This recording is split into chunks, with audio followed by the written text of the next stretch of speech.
লাইটটা আমি নিভাইনি। ঘরে ঢোকার সময় আমি নিশ্চিত করেই লাইট জ্বালিয়ে রেখেছিলাম, কারণ অন্ধকারে আমি একা থাকতে পারি না।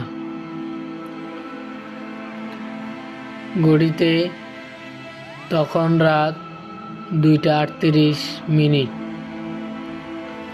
আমি বিছানায় বসেছিলাম। হঠাৎ ঘরটা অন্ধকার হয়ে গেল। লাইট নিভে গেছে। আমি উঠতে যাচ্ছিলাম, ঠিক তখনই লাইটটা আবার জ্বলে উঠল। আমি হাতল স্পর্শ করিনি। আমি স্থির হয়ে বসে রইলাম, কারণ সুইচটা আমার পেছনে।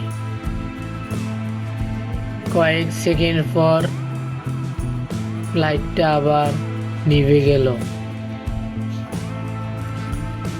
এবার নিভে থাকার সময়টা আরো বেশি। আমি ধীরে ধীরে বললাম, কে আছিস? কোনো উত্তর এলো না। কিন্তু অন্ধকারে আমি একটা জিনিস বুঝতে পারছিলাম, ঘরে কেউ দাঁড়িয়ে আছে, কারণ নিঃশ্বাসের শব্দটা আমার একার ছিল না। হঠাৎ লাইটটা আবার জ্বলে উঠল। এবার ঘরটা আগের মতো লাগছিল না। সব কিছু ঠিক জায়গায় নেই। কুর্সিটা একটু সরানো, দরজাটা আধ খোলা। আমি জানি আমি এগুলো করিনি। আমি তখন বুঝলাম লাইটটা নিভছিল না। কেউ লাইটের সাথে আমাকে দেখতে আসছিল।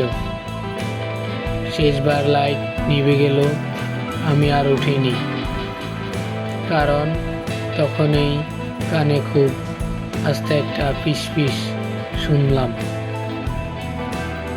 অন্ধকারে থাক, ওখানে তোকে ভালো দেখাচ্ছে।